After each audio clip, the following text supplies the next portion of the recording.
Os cumprimento com a paz do Senhor Jesus. Graças a Deus, mais uma vez por aqui, Tiago falando aqui no canal Tiago Lima EBD, em mais uma pré-aula. E neste vídeo nós vamos falar da lição de número 13 da revista da Escola Dominical, com o tema A Gloriosa Esperança do Apóstolo Paulo, né? E essa lição é a última lição do nosso último trimestre do ano de 2021. Sabemos bem que não estive aqui pelo ano todo, né, completo, mas desde quando comecei, eu sou grato a Deus pela oportunidade de poder estar fazendo esse trabalho aqui na internet, na plataforma do YouTube, e vocês aí me acompanhando, né, inscritos ou não, mas eu sou grato a Deus pela audiência de vocês, que Deus abençoe, né, os abençoe ricamente em nome de Jesus, tá? Que cada aluno que me acompanhou, professor aí que de repente pegou uma dica e outra, possam ser aí profundamente, ricamente abençoados pelo Senhor. E meu sentimento é de gratidão por tudo isso que Deus tem proporcionado na minha vida. E fica meu pedido, né, para que vocês continuem aqui comigo no próximo ano, ano de 2022, no próximo trimestre, né, nós vamos falar aqui da Supremacia das Escrituras, né, a revista nova de 2022, do primeiro trimestre, e também vamos tentar aí colocar mais aulas, né, mais vídeos no canal, também tratando da revista dos jovens, né? Pronto, a revista dos jovens também, vamos tentar aí estar fazendo essas duas lições semanais e colocando aí mais conteúdo aqui no canal. Espero que de certa forma, né, seja bênção não só para mim que estou aqui estudando e a cada dia eu mesmo melhorando, né, me aproximando mais da palavra de Deus, mas também vocês aí adquirindo algo que possa somar aos seus conhecimentos também através da minha pessoa, e quero dizer que tudo isso é bênção na nossa vida, amém? Meus irmãos, então, sem muito, né? Mas antes ainda de começar, você que não é inscrito, se inscreva no canal, deixe o like, isso ajuda bastante, né? O vídeo, o canal, e no sentido de propagar mais esse vídeo a mais pessoas, né? Ser mais compartilhado, compartilhe também nas suas redes sociais, deixe seu comentário, se você quiser deixar um comentário aqui abaixo, fique à vontade, tá bom? Isso é tudo relevante para o YouTube, que vai entender que esse vídeo ele tem um certo conteúdo que as pessoas estão interessadas, então ele vai recomendar a mais pessoas esse vídeo, tá bom? Por isso que é importante você deixar aí o seu like. Muito bem, lição de número 13, a gloriosa esperança do apóstolo. Nós vamos ter então, entrar agora na lição textuário. O textuário nos diz assim: mas nós, que somos do dia, sejamos sóbrios, vestindo-nos da couraça da fé, do amor e tendo por capacete a esperança da salvação.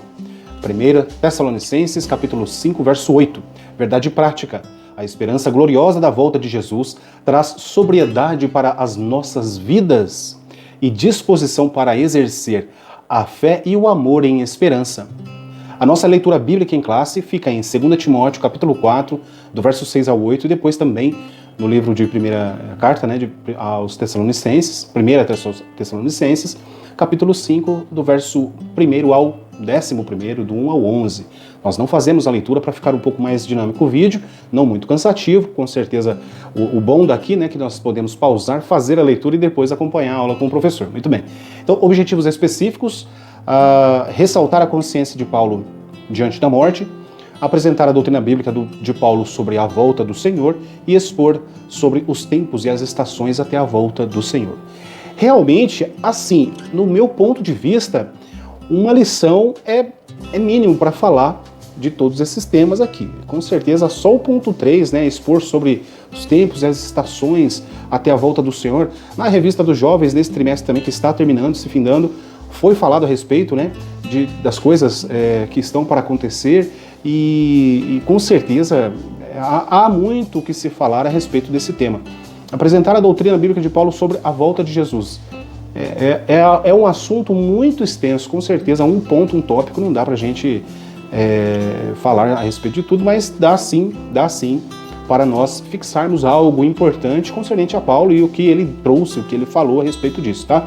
Então, por mais que nosso olhar possa ser assim, puxa vida, né, um tema tão interessante e com tão pouco tempo, mas mesmo assim nós precisamos absorver aqui o que é proposto para nós, tá certo? Então, no capítulo 1, 2 e 3, com certeza nós vamos aqui passar, né, e Deus falará aos nossos corações.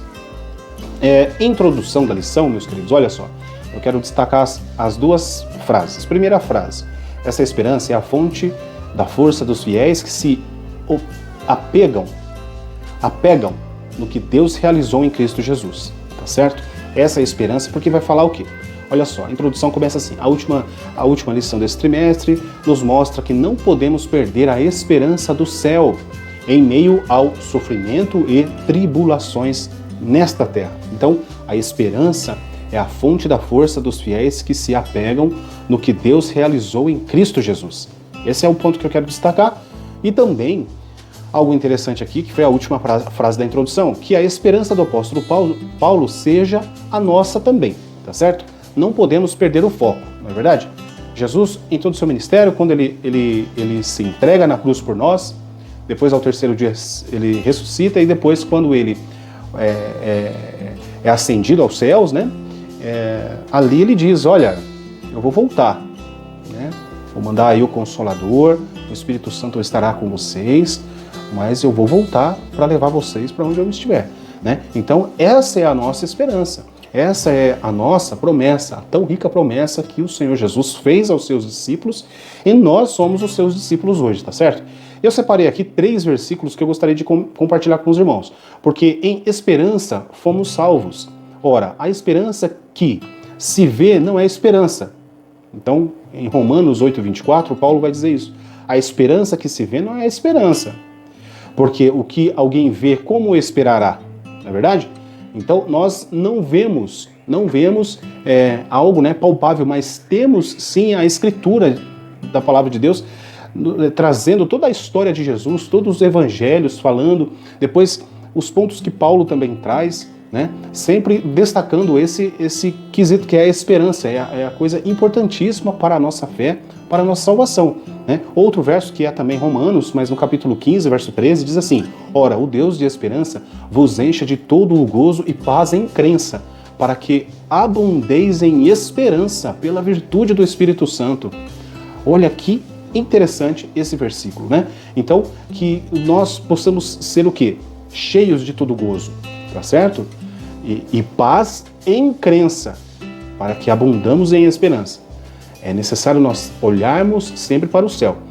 Tudo o que está acontecendo, 2020, 2021, nós estamos findando o ano, essa crise toda que aconteceu, que nós passamos por ela, graças a Deus estamos aqui, louvado seja o nome do Senhor.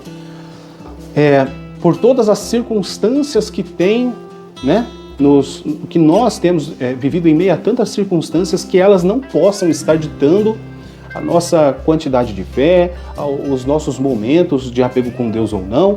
Então, que, na verdade, o que possa realmente avivar a nossa esperança não seja algo como as circunstâncias externas ou algo como o medo, né, da condenação, mas sim o amor por Cristo, por Deus, a compreensão que nós possamos ter através da Bíblia Sagrada, que esse tão grande amor de Deus ele foi derramado através de Cristo, que morreu, se entregou na cruz do Calvário por amor de nós, que nós possamos entender esse sacrifício sempre, e nossa vida, por mais que ela seja tão agitada, mas que nós possamos sempre, todos os dias, olhar para o céu e dizer: Deus, é de Ti que vem minhas forças, é de Ti que vem aí meu consolo, meu amparo. Em momentos difíceis é o Senhor que me consola, não é verdade? Nós precisamos estar assim, nesse sentido, sempre buscando a nossa vida, tá certo? E outro verso também que eu deixei aqui, para esse ponto, a introdução, retenhamos firme a confissão da nossa esperança. Olha, porque fiel é o que prometeu. Hebreus 10, 23, tá certo? Fiel é o que prometeu. Então nós precisamos estar olhando para o céu, né? Hebreus 12, parece, né? Hebreus 12, 2, é isso? Que nosso olhar esteja sempre no autor e consumador da nossa fé, tá certo? Não olhando para esse mundo, mas sim para Jesus. Meus irmãos, a consciência de Paulo diante da morte, né? Nós passamos pela lição de número 12. Na lição de número 12, nós estudamos o tema. Deixa eu abrir aqui a revista para ficar mais fácil aqui para eu falar aqui. Então, a coragem do apóstolo Paulo, né? Diante da morte. E depois aqui a consciência de Paulo diante da morte. Né? Então, algo bem semelhante é para puxar, né, uma lição da outra e trazer aqui essa questão que Paulo já nesse momento, o autor da revista ele já conta o final do seu ministério, né? Então, uma morte como uma oferta de sacrifício, né? 2 Timóteo 4,6.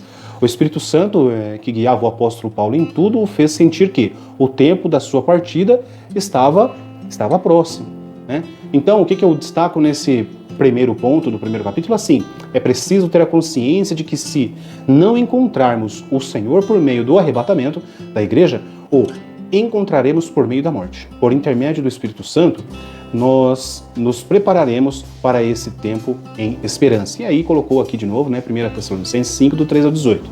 Bom, e eu coloquei aqui do 13 ao 23 para ler com os irmãos algo que realmente falou meu coração. Então, e que tenhais em grande estima e amor por causa da sua obra, tende paz entre vós, rogamo-vos também, irmãos, que admoesteis os desordeiros, consoleis os de pouco ânimo, sustenteis os fracos e sejais pacientes para com todos.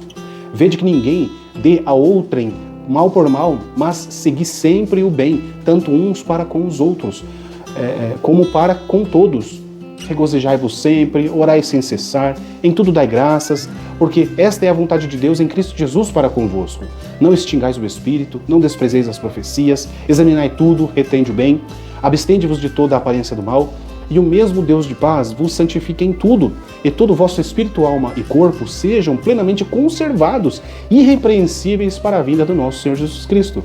1 Tessalonicenses, capítulo 5, do 13 ao 23. Né? Então, falando a respeito da consciência de que se não encontrarmos com o Senhor por meio do arrebatamento, isso quer dizer que se nós viermos a encontrar, né, se deparar com a morte física nesse mundo, nós, e Paulo explica isso, né, 1 Tessalonicenses capítulo 4, nós vamos passar por lá, que nós possamos, né, através desse texto, desse trecho pequeno aqui da palavra de Deus, sempre estar alinhados com isso, não é assim? Sempre estarmos alinhados, olha, regozijai-vos sempre, orai sem cessar, né, em tudo dai graças. Nós precisamos manter essa linha de raciocínio, de fé sobre a nossa vida, tá certo? Então, essa palavra fala do nosso convívio com os irmãos, e temos um estudo que nos diz assim: não se envolva com aqueles que são preguiçosos, insubmissos ou desordeiros, advirta-os.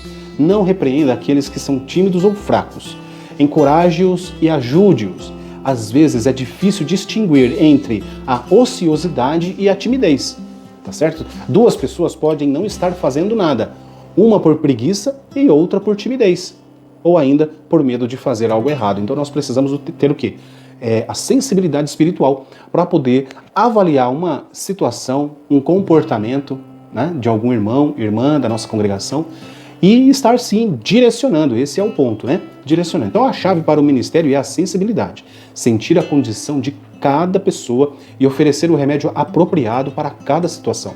Você não pode ajudar eficazmente até que conheça o problema, porque é muito fácil você julgar uma pessoa. Você vê que ela não está fazendo nada e, de repente, você fala, é porque é preguiçoso. Não, às vezes é porque ela é tímida. Ele não está fazendo nada porque, afinal de contas, ele não se preocupa com as coisas de Deus. Não, ela tem dificuldade, na verdade ela precisa de ajuda. E lá dentro do coração dela, ela até quer fazer, mas ela sente dificuldade. Qual que é a dificuldade dela de fazer?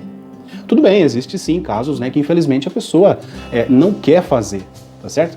Mas nós precisamos ser sensíveis a isso, tá certo? Então, a nossa alegria, orações e gratidão não devem variar de acordo com as nossas circunstâncias ou sentimentos. Obedecer a esses 3 mandamentos: regozijar-se, orar sem cessar e ser grato, frequentemente contraria as nossas inclinações naturais.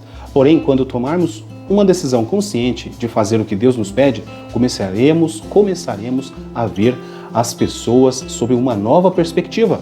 Quando fizermos a vontade de Deus, acharemos mais fácil ser alegres e gratos, tá certo?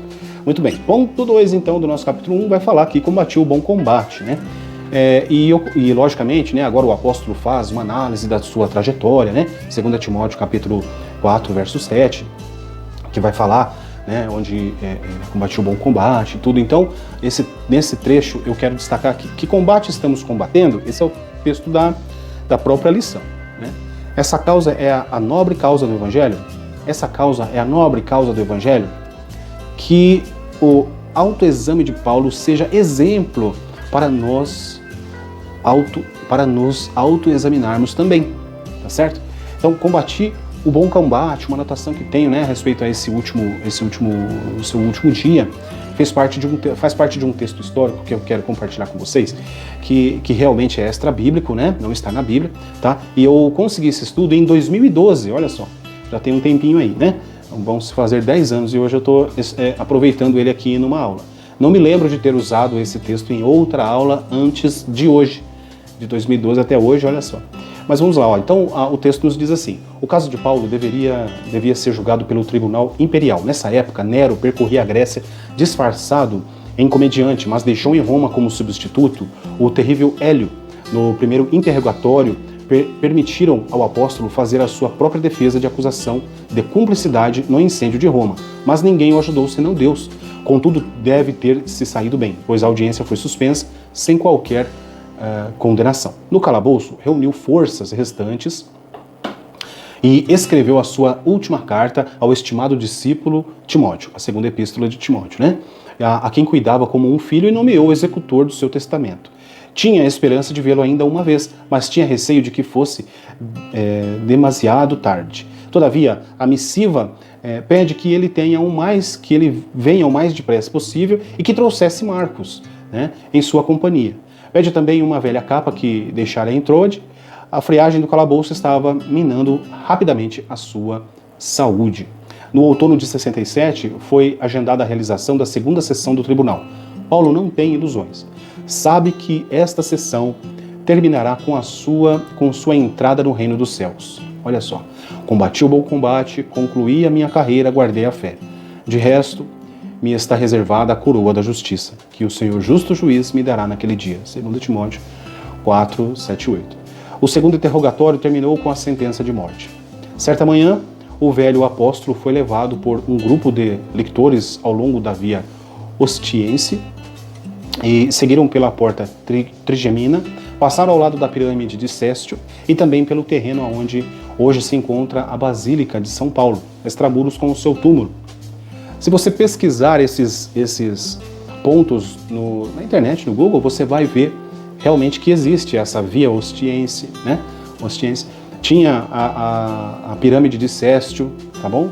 Dá para se ver aí a Basílica de São Paulo, tudo ali em Roma, tá certo? E a seguir, os carrascos que o levaram deixaram a estrada e entraram à direita pela pastagem até o local onde ele foi executado. Hoje, naquele lugar existe a Piazza Trefontani. Uma lenda romana conta que no momento da execução se aproximou do apóstolo uma cega chamada Petronila, que lhe ofereceu um véu para vendar-lhe os olhos. Numa antiga porta de bronze da Basílica de São Pedro, no Vaticano, observa-se um relevo que mostra São Paulo devolvendo à cega Petronila o véu que ela lhe havia oferecido. Quando a jovem colocou o véu sobre os seus olhos, recobrou milagrosamente a visão. No local da execução, a cabeça do apóstolo Paulo tombou, decepada por um vigoroso golpe de espada. Os lábios de Paulo de Tarso, que se pronunciaram palavras ungidas por Cristo, se fecharam para sempre. É triste, né, a gente ler assim e trazer realmente esse momento aqui, mas é interessante para nós, né, um texto que contribui aqui para a lição, né, onde ele fala que combateu realmente o bom combate. Sem dúvida alguma, isso nos motiva a estar nos preparando ainda mais, né? E foi o que eu coloquei aqui na minha pergunta, né, no final aqui. Estamos nós preparados para esse martírio ou até morrer de causas naturais? Será que nós estamos prontos para deixar esse mundo, né? Será que nós estamos prontos para encarar a morte? Nós precisamos estar sempre em comunhão com Deus, porque nessa hora, esse dia, essa hora também, ninguém sabe, tá certo? Algumas pessoas falam, né, que Jesus não voltou, mas para algumas pessoas Jesus voltou, porque ela morreu, né? Eu não penso dessa forma, eu entendo bem diferente disso. Eu acredito que a volta de Jesus é uma coisa e a morte da pessoa, a morte das pessoas é outra coisa, é a morte da pessoa, tá certo? Acho muito, assim, não é uma crítica, né? Mas é só um pensamento meu. Eu acho que não convém nem falar isso, mas, enfim, os irmãos falam, né? Eu só estou aqui colocando minha opinião, né? Mas sem querer ofender, nada disso. Porque a volta de Jesus, ela é muito ampla, né? A morte de uma pessoa, ela é triste e tal, mas a Bíblia ainda diz que na morte do justo, né? Deus se alegra na morte do justo, né? mas nós com certeza ficaremos aí, né? Os familiares, tá? Os amigos sempre ficam tristes com tudo, mas para o crente, para aquele que crê na Bíblia Sagrada, aquele que crê nas promessas do Senhor, aquele que tem a esperança em Cristo Jesus, é um momento de encontro, né? É um momento, sim, realmente, deixar essa vida aqui com certeza vai ter lá os seus pesares, mas aquele que está firme em Cristo vai ser como um júbilo, né? Para ele. Paulo até fala, né? Eu gostaria muito de não estar, mas eu estou aqui também. Quero estar sempre fazendo algo para o reino. Ele gostaria sim, ver como mais vantagem estar com o Senhor do que aqui.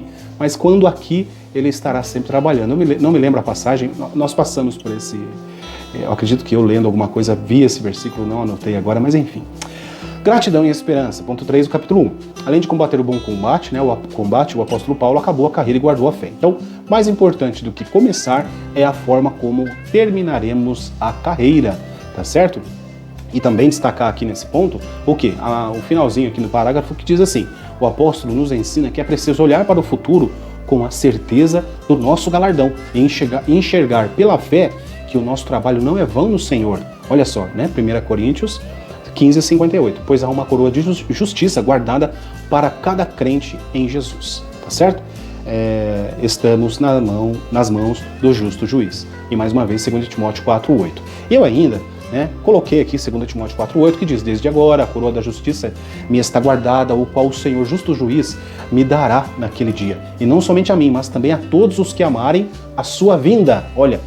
E depois eu coloquei 2 Coríntios, capítulo 5, verso 10, para a gente meditar. Porque todos devemos comparecer ante o tribunal de Cristo, para que cada um receba segundo o que tiver feito por meio do corpo, ou bem ou mal, né? E fala aqui a respeito do nosso acerto de contas com o Senhor, né?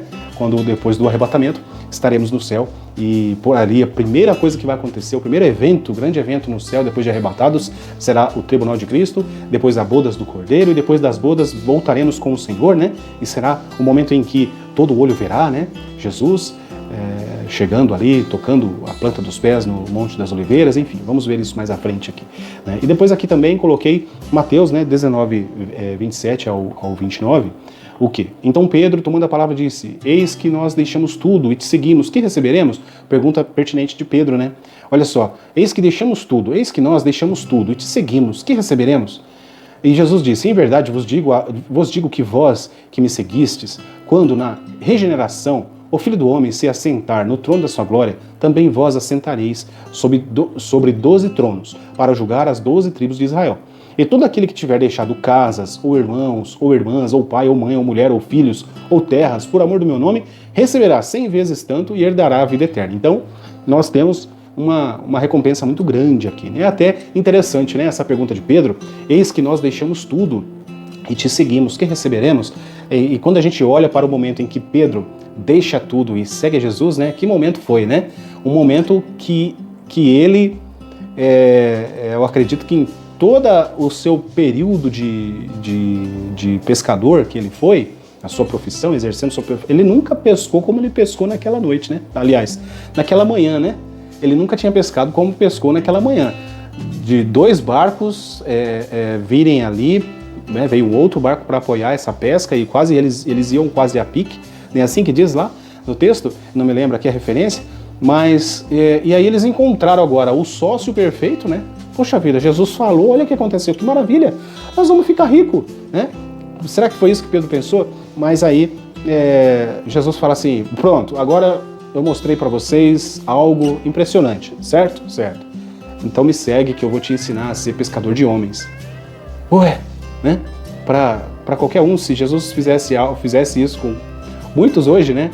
Vou dizer qualquer um, mas assim, é claro que tudo é um plano de Deus, um propósito de Deus. Pedro, né? O homem que foi, o homem de Deus que foi, enfim. Mas eles deixam tudo no melhor momento. Quando Jesus faz o milagre, quando eles têm uma pesca abençoadíssima, aí Jesus fala: agora vocês deixam tudo aí e me segue, que nós vamos ter um trabalho aqui, eu tenho um negócio com vocês. Interessante isso, né? E aí depois ele pergunta lá em capítulo 19, o que nós receberemos, né? Então tá aí, muito bem. Então, segundo as Escrituras, Deus concede recompensas ao povo de acordo com a sua justiça. No Antigo Testamento, muitas vezes a obediência trouxe recompensas terrenas. É só a gente olhar lá Deuteronômio, capítulo 28, né? Mas a obediência nem sempre é imediatamente acompanhada pela recompensa. Se assim fosse, os bons sempre seriam ricos e o sofrimento seria sinal de pecado. Como cristãos, nossa recompensa é a presença e o poder de Cristo por intermédio de seu Espírito Santo que habita em cada um de nós. Tá certo? Mais tarde, na eternidade, seremos recompensados por nossa fé e nosso serviço a Deus. Se as recompensas materiais nessa vida nos fossem concedidas por cada boa ação que praticássemos, seríamos tentados a vangloriar-nos de nossas conquistas e agir por motivos equivocados, tá certo? Então acredito que esse comentário ficou bem explicado esse ponto.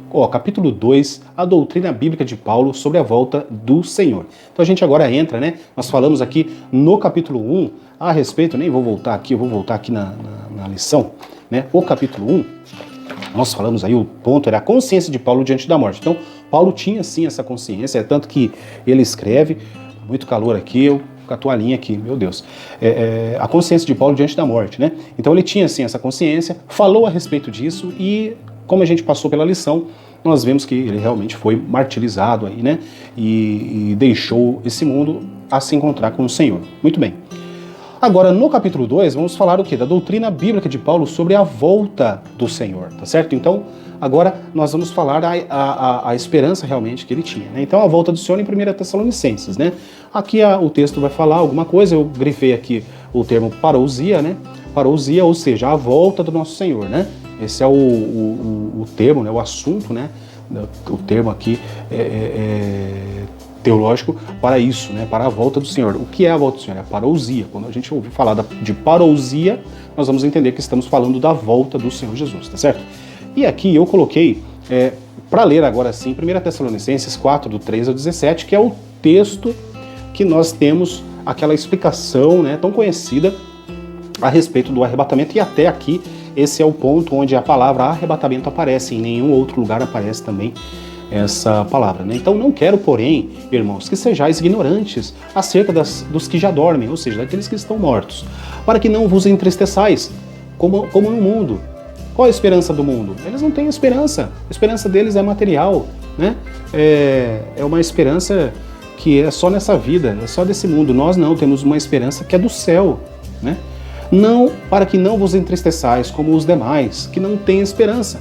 Porque se cremos que Jesus morreu e ressuscitou, assim também os que em Jesus dormem, Deus os tornará a trazer com ele. Dizemo-vos, pois isto, pela palavra do Senhor, que nós, os que ficarmos vivos para a vinda do Senhor, não precederemos aos que dormem.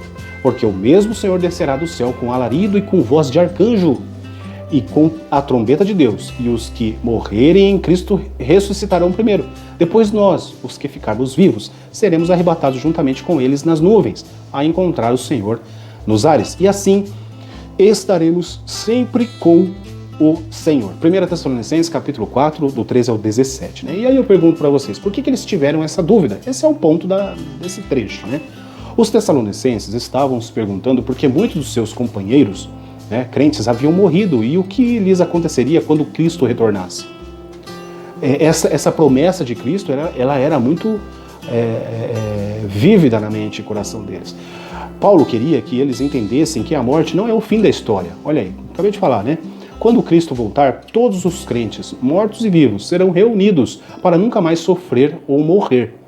Saber exatamente quando os mortos ressuscitarão em relação aos outros eventos da segunda vinda não é tão importante quanto saber por que Paulo escreveu essas palavras, para desafiar os crentes a confortarem-se e encorajarem-se mutuamente quando as pessoas a quem amam morrerem.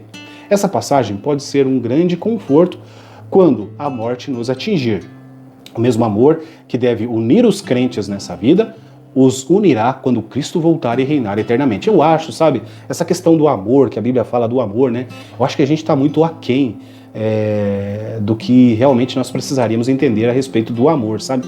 Com relação ao amor de Deus, né? Esse amor que Paulo tanto fala que movia, né? Que precisa mover o coração dos irmãos em ajuda e tal. Acho que a gente está muito aquém a respeito disso, porque esse amor ele nos envolve de tal maneira que na verdade nós precisaríamos ser envolvidos de tal maneira que estaríamos nós mais ligados uns aos outros na igreja, como realmente um corpo, e não tão aí atribuídos a tantas coisas que nos afastemos, né, das coisas de Deus, e sim precisaria ser algo que nos levasse mais perto de Deus. Pelo fato de Jesus Cristo ter ressuscitado, todos os crentes também ressuscitarão. Todos os cristãos, inclusive aqueles que estiverem vivos quando Cristo voltar, claro, né? Viverão com Ele para sempre. Portanto, não precisamos nos desesperar quanto às pessoas crentes e a quem amamos morrerem, ou quando eventos mundiais tiverem um fim trágico. Deus transformará as nossas tragédias em triunfos, olha só, nossa pobreza em riqueza, nossa dor em glória e a nossa derrota em vitória. Todos os crentes que viveram em todas as épocas da história estarão reunidos na presença do próprio Deus, sãos e salvos. Olha que coisa linda, né? Como Paulo confortou os Tessalonicenses com a promessa da ressurreição, devemos confortar e tranquilizar uns aos outros com essa grande promessa, grande esperança, tá certo? Muito bem. Ponto 2, então, capítulo 2, as duas fases dessa vinda. E aí começa a falar realmente da volta de Jesus e apontar algo aqui a respeito da volta, né? A volta de Cristo se dará em duas fases, né? A primeira apenas para os salvos. O texto da revista é bem explicativo daqui por diante, até o final, né? Ainda acrescentei alguma coisa aqui, mas vamos lá. Em que o nosso Senhor virá das nuvens para se encontrar com a sua noiva, a igreja. O apóstolo nos mostra que nessa ocasião os mortos em Cristo ressuscitarão primeiro e os vivos serão arrebatados para estarem com o Senhor nos ares. Essa fase é invisível para o mundo. O pessoal fala muito dessa coisa do invisível, que ninguém vai ver, né? Ninguém vai ver o invisível. Quando fala que essa fase é invisível para o mundo, é que ninguém vai ver Jesus, tá certo? Jesus, nós encontraremos com ele nos ares. Então é a primeira fase, né? Essa fase é invisível para o mundo, mas mesmo quando o arrebatamento acontece, para o mundo, como eles não viram nada e simplesmente vão ver o sumiço do povo que foi fiel a Cristo, né? Eles vão atribuir a tantas outras coisas, até existem aí estudos que falam que as igrejas estarão lotadas, né? Logo quando isso acontecer. Ao contrário de hoje, que infelizmente às vezes a gente vê que poderia estar com mais crentes ali louvando a Deus, mas enfim, né? Isso é algo também particular, mas assim, muitas pessoas que conheceram o Evangelho vão se desesperar, né? E aí vão sim lotar a escola dominical, aí vão, né? Mas vamos deixar isso para quem ficar. Eu quero estar com o Senhor, viu? Não quero estar fazendo essas aulas aí, não. Então essa fase será invisível, né? Nenhum olho verá, somente os salvos. Somente os salvos vai ouvir o quê? A voz de arcanjo, a trombeta de Deus. E vai compreender que Jesus está nos ares nos aguardando. E a gente vai ser ali arrebatado rapidamente isso, frações de segundo, né? Nós vemos também em 1 Coríntios, capítulo 15, a respeito do arrebatamento. Não tem lá a palavra, mas tem todo o significado, né, desse momento em especial, quando fala no abrir e fechar de olhos, né? Tá? Mas é bem interessante, né? Bom, muito bem. E outro ponto que eu gostaria de comentar, especialmente, né, que fala que será uma chegada, e aí, entretanto, na segunda fase da vinda do Senhor, todo olho verá. E aí tá lá, Apocalipse 1:7. Será uma chegada em que o nosso Senhor descerá em glória e literalmente será visto pelo mundo todo, e especialmente pelos judeus. Eu achei interessante aqui a leitura de Zacarias, capítulo 14, verso 2 e 3. Na verdade, eu coloquei do 1 ao 4, tá certo? Porque nessa ocasião, né, Jesus Cristo livrará pessoalmente a nação de Israel dos exércitos confederados, né? Por quê? Porque trata-se do momento, falar aqui rapidamente, quando arrebatar a igreja, nós passaremos, como já disse, o momento do tribunal de Cristo, depois as bodas, e nesse período que acontece isso no céu, na terra está rodando o tempo dos 7 anos da tribulação e grande tribulação. Muito bem, quando finda esse tempo é quando Cristo volta, e é justamente essa leitura de Zacarias 14:2, que a revista aponta, e eu pus do 1 ao 4, que diz assim a palavra: Eis que vem o dia do Senhor, em que teus despojos se repartirão no meio de ti, porque eu ajuntarei todas as nações para pelejar contra Jerusalém, e a cidade será tomada, e as casas serão saqueadas, e as mulheres forçadas, e a metade da cidade sairá para o cativeiro, mas o restante do povo não será extirpado da cidade. O Senhor sairá e pelejará contra essas nações, como pelejou, sim, no dia da batalha. E naquele dia estarão os seus pés sobre o Monte das Oliveiras, que está defronte de Jerusalém, para o oriente. e o Monte das Oliveiras será fendido no meio, para o Oriente e para o Ocidente. E haverá um vale muito grande, a metade do monte se apartará para o norte e a outra metade para o sul. É um momento onde as pessoas, os judeus, vão ver Cristo voltando em glória e que todo olho verá, e onde Cristo, quando põe a planta do seu pé no Monte das Oliveiras, esse monte vai se partir em dois, tá certo? Essa é a teologia em qual acreditamos, né? Então, ficamos assim por aqui, tá certo? E depois, né, então, a segunda fase, né? Então, primeira fase dessa vinda, Jesus arrebata, ninguém vê, somente a igreja se encontra com ele nos ares. Na segunda fase, que é a visível, que todo olho verá, e aí ele volta, né, e vem com a sua igreja, juntamente com a igreja, e tem esse momento. E aí, com o assopro da sua boca, exterminará o exército, tá certo? Depois você aproveita e leia o capítulo 14 de Zacarias, que é bem interessante a respeito disso. Bom, sobre a grande tribulação, né? Não passaremos pelo período do juízo divino. Esse texto quero ler, todo o texto da revista que diz: não passaremos pelo período do juízo divino, denominado de grande tribulação. A igreja de Nosso Senhor será retirada antes do período do derramamento do santo juízo, quando o anticristo instalar o seu governo mundial. Não estaremos mais aqui. Ao final desse período, juntos de Cristo, contemplaremos a destruição do anticristo e do falso profeta no lago de fogo. Apocalipse 19:20. Esse ensinamento mostra aos Tessalonicenses, bem como à igreja atual, que vale a pena confiar e esperar a volta do Senhor, né? Então, muito se especula a respeito da volta do Senhor. Meu Deus. E temos como exemplo várias visões do que será a volta do Senhor, né? A doutrina das últimas coisas, onde se fala a respeito do arrebatamento, né? A segunda vinda, o milênio.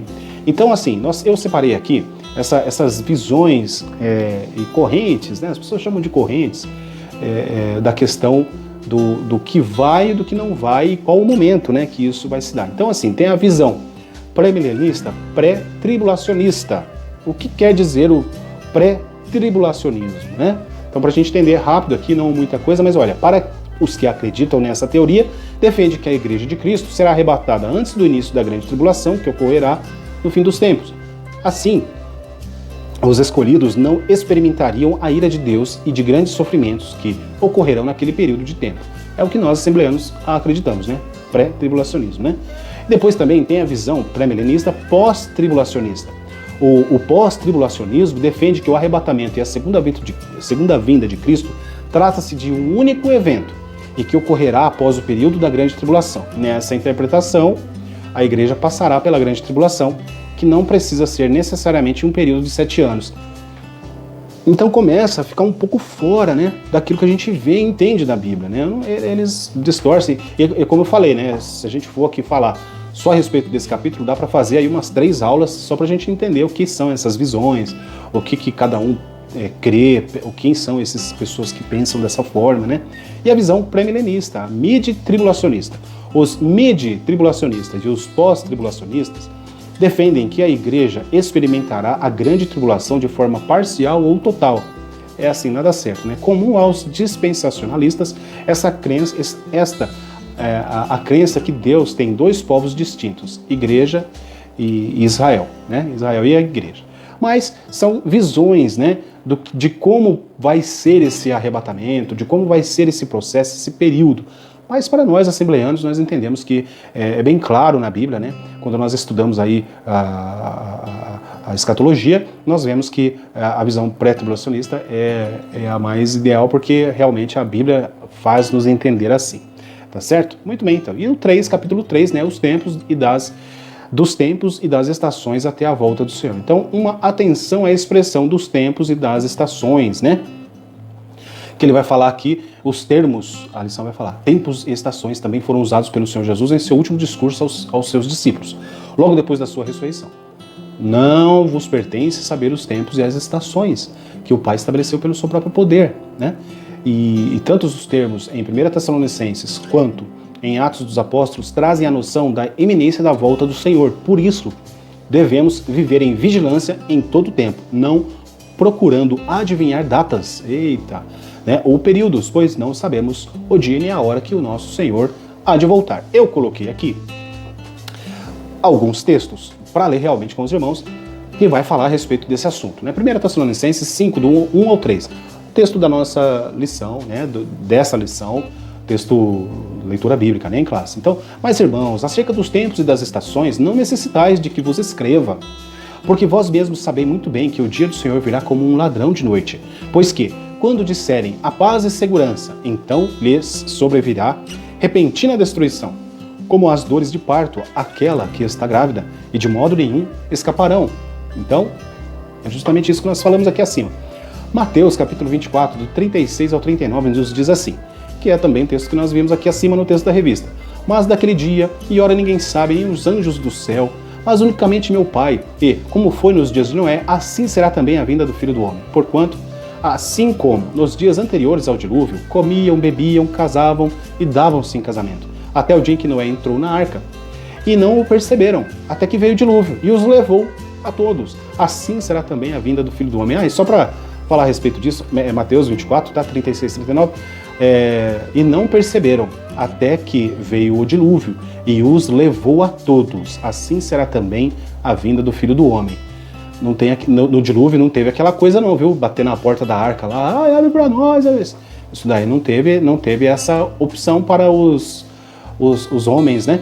Que estavam, que não creram na promessa de Deus, que não creram, eles não acreditavam que aquilo que Noé estava fazendo haveria a necessidade, um baita de um barco, uma embarcação imensa para caber ali muitos animais e tudo, onde já se viu fazer um negócio desse, talvez foi do pensamento do povo, né?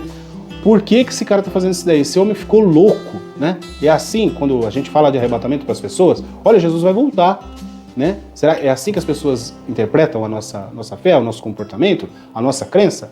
E esse irmão, esse cara aí tá louco, essa mulher aí tá doida, falando de Jesus vai voltar, que história que é essa, né?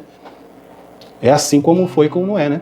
Outro texto aqui também, né, em Atos, capítulo 1, do 9 ao 11, que diz: E quando dizia isto, vendo eles, foi levado às alturas, em uma nuvem recebeu, ocultando-o a seus olhos, e estando com os olhos fitos no céu, enquanto ele subia, eis que junto deles se puseram 2 homens vestidos de branco, olha, os quais lhes disseram: Homens galileus, por que estáis olhando para o céu?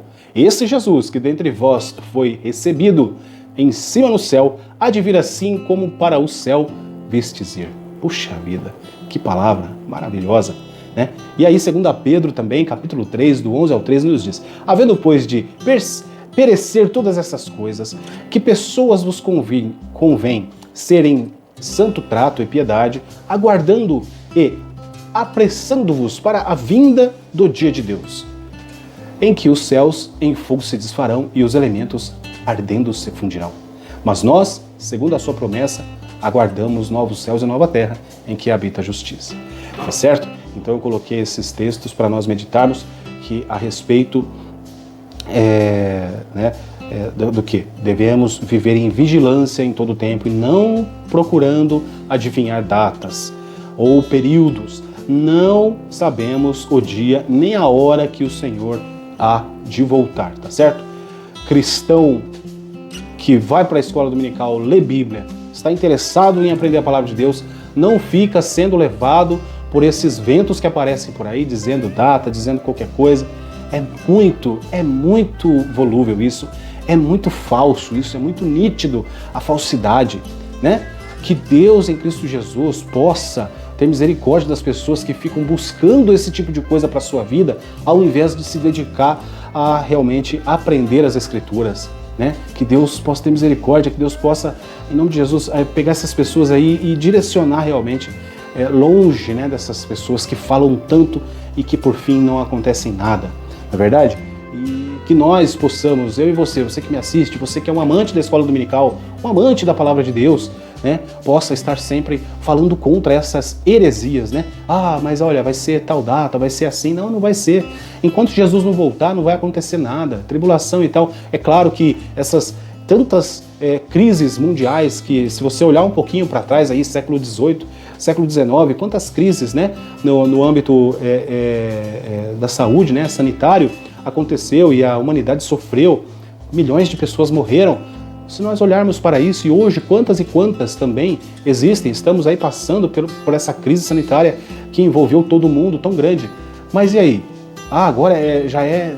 Sim, são avisos, são avisos, são avisos. Jesus vai voltar, Jesus está à porta.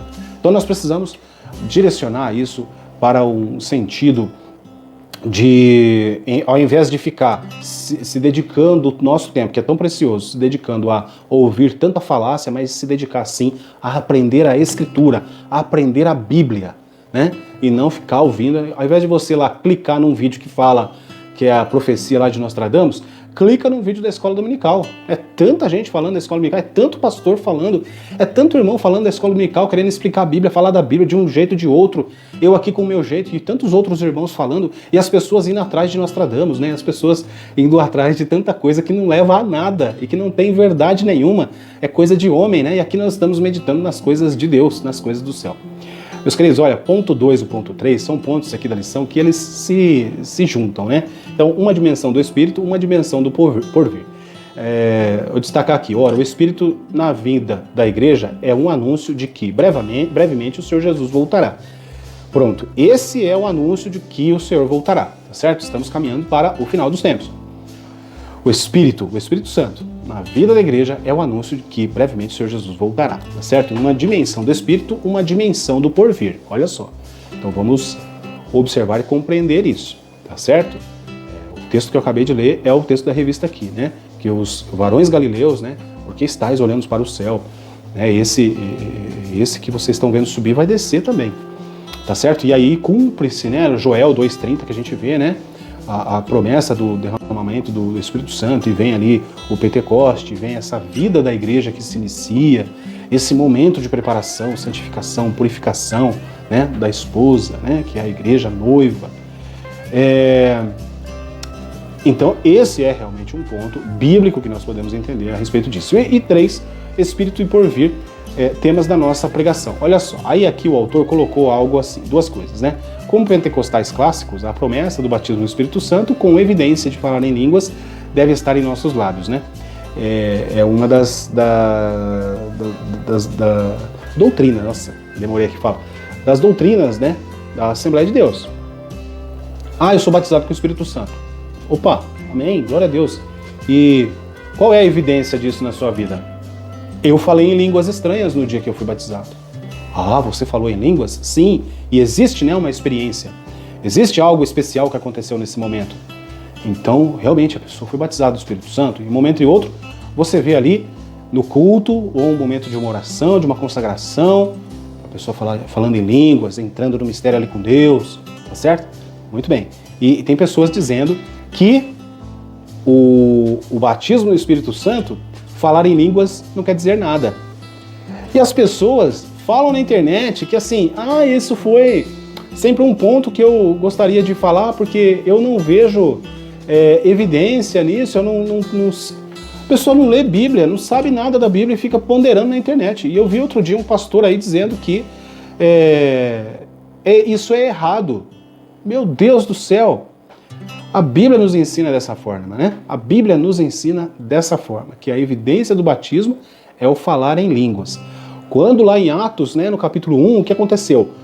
A festa que estava acontecendo de Pentecostes estava em Jerusalém, e os discípulos reunidos no cenáculo começaram a orar, e veio, né, um vento como um vento veemente, e se achegou naquele local, e foram vistas, né, sobre ele línguas de fogo, como que de fogo, né, repartidas sobre eles, e eles falavam em outras línguas. Todas aquelas etnias que estavam em Jerusalém naquele dia, naquele momento, ouviram o Evangelho, ouviram as grandezas do reino de Deus na sua própria língua, através de indoutos, através de pessoas simples. Eles ficaram maravilhados. Quantas pessoas não aceitaram a Cristo naquele dia, nesse momento? Quantas pessoas não aceitaram a fé? Quantas pessoas não ouviram falar de Jesus? Quantas pessoas não foram? E a evidência do batismo, o derramamento do Espírito Santo foi ali, o falar em línguas, né? E tantos outros textos. E aí as pessoas dizem que não, falar em línguas não é uma evidência. E eu já escutei isso dentro da sala da escola dominical. Infelizmente, já escutei isso dentro da nossa sala da escola dominical, que não acredita assim. Mas a nossa igreja tem como via de regra, doutrina, que é assim. Você é batizado no Espírito Santo? Sou. Você fala em línguas? Não. Então você não é batizado no Espírito Santo. Ponto. Acabou. Voltando à lição.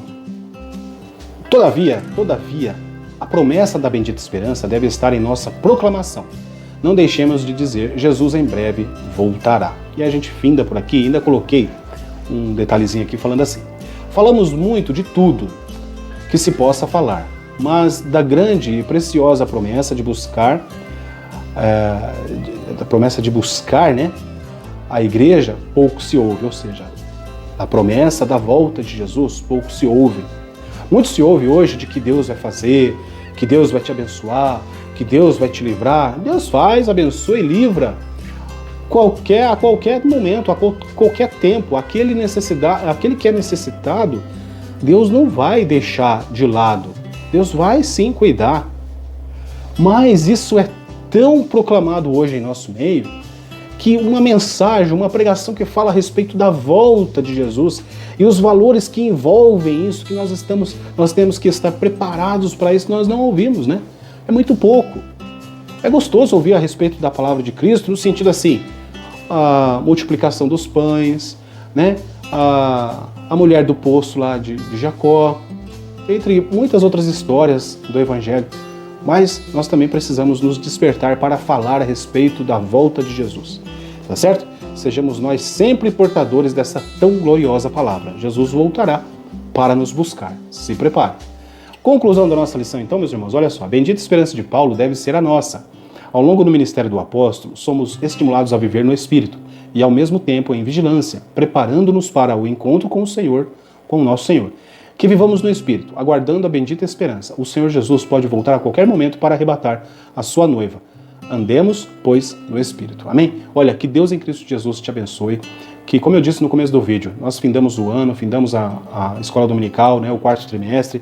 Foi tudo muito bom, foi uma bênção poder estar aqui falando, né? Alguns comentários aqui realmente me animaram demais. Deus usou alguns irmãos aí para falar comigo em alguns momentos de desânimo, né?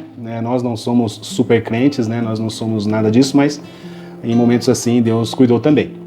Então eu sou grato demais a Deus pela vida de cada um que me assiste aqui, a todos os irmãos, tá bom? Os internautas aí, vocês que me acompanham no YouTube. E eu quero deixar aqui para os irmãos, eu vou colocar na descrição depois a página que eu faço e monto as lições, tá? Porque eu coloco aqui no computador e ponho todo o texto no Word aqui e vou escrevendo, né? Os comentários, anexando os versículos e tal. Então tem uma página que eu uso, que é da internet, para fazer esse trabalho. Mas também os irmãos sabem que eu não deixo de comprar minhas revistas, meus livros de apoio, tá? Sempre aí, da melhor maneira possível, não desvalorizando o trabalho dos produtores aqui desse conteúdo, tá certo? Então vai ficar aí, tá bom? Se você de repente é um professor que me ouve, já está até disponível algumas lições do próximo trimestre. E é bem interessante isso, que você copia e cola, né, e monta do seu jeito a lição com o texto da revista no seu computador aí. E dá para formular uma aula muito melhor, né, do que só ter o texto, né, na revista, assim. Eu tenho a revista, eu leio a revista, eu grifo na revista, escrevo nela, tudo.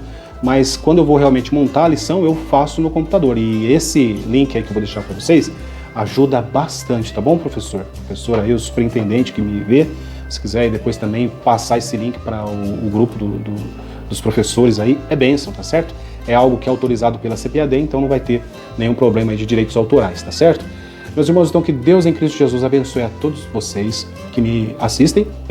Você que não é inscrito, se inscreve no canal e deixe seu like.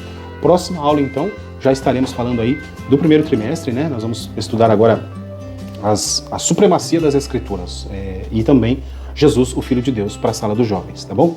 Que Deus em Cristo Jesus te abençoe e quando dobrar os vossos joelhos, lembrai-vos de mim. Amém? Sou carente das orações dos irmãos. Que Deus abençoe a todos. Até a próxima.